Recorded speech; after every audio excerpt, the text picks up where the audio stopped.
Good evening, I'm Nadia Levine with ABC News. A Qantas flight attendant suspected of contracting severe acute respiratory syndrome is tonight in isolation in a Sydney hospital. The female attendant developed symptoms yesterday, 5 days after flying from Singapore to Sydney. Both Qantas and New South Wales Health say that means the risk of infection is very low. Qantas says it will contact all 360 passengers and crew who flew on board flight QF32 last Sunday.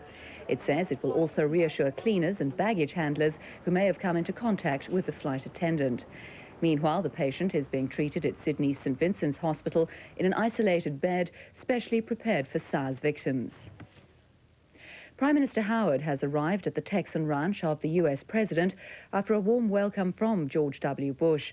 Talks during the two-day visit will focus on trade and a possible role for Australia in post-war Iraq. From Crawford, Texas, North America correspondent Lee Sales reports.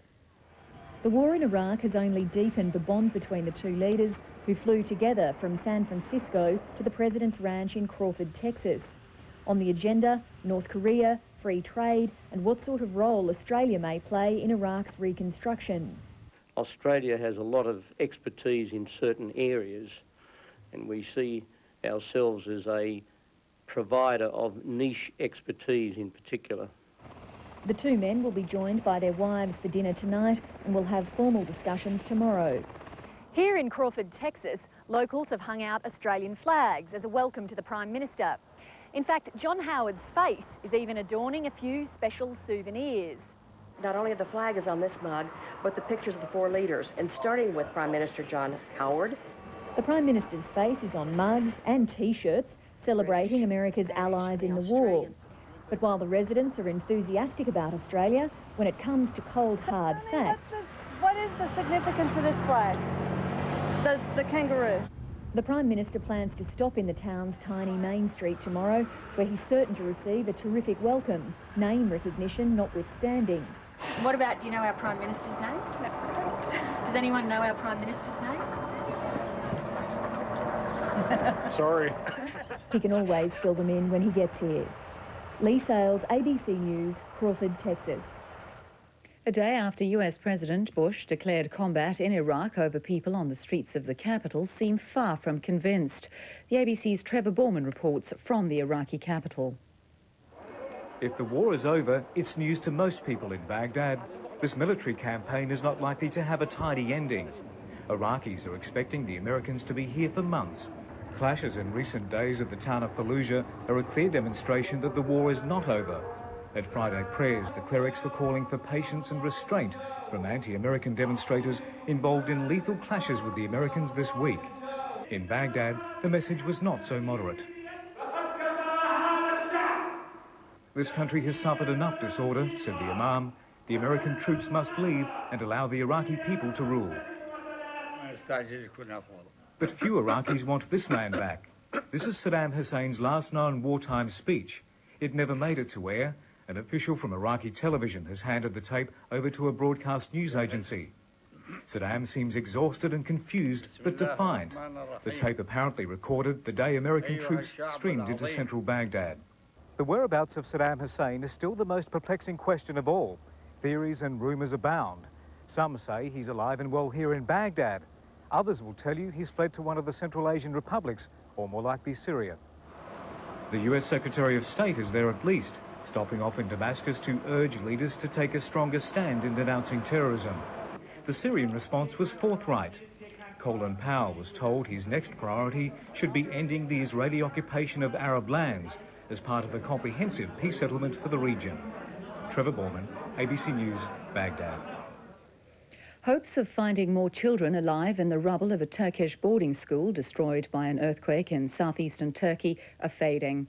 5 more bodies have been recovered overnight, but no child has been found alive in the last 24 hours. At least 20 out of about 200 children who were in the school at the time of the quake are still missing. The earthquake death toll now stands at 127. The Turkish government has promised a full investigation after complaints of poor building standards at the school. The nation's primary healthcare providers are being told they must be prepared to form the front line if Australia comes under attack from bioterrorism. An international medical conference in Hobart has heard Australia remains vulnerable to biological attacks and more must be done to prepare. When letters carrying anthrax were sent across the United States after September 11, the world was reminded of the devastation possible at the hands of bioterrorists.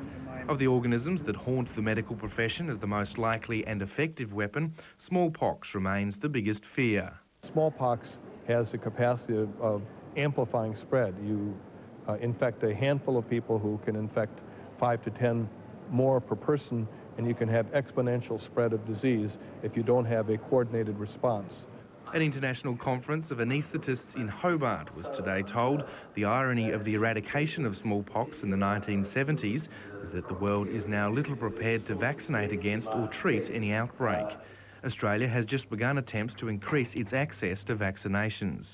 We should have enough vaccine available to us, either in the country or promptly available from the US, from CDC or from WHO, to be able to deal with an outbreak. While governments scramble to prepare anti-terrorism strategies, it's medical workers who hold the key to a response to bioterrorism. It's general practitioners, infectious diseases experts, emergency department workers. They're the ones that are likely to see the first case should it happen.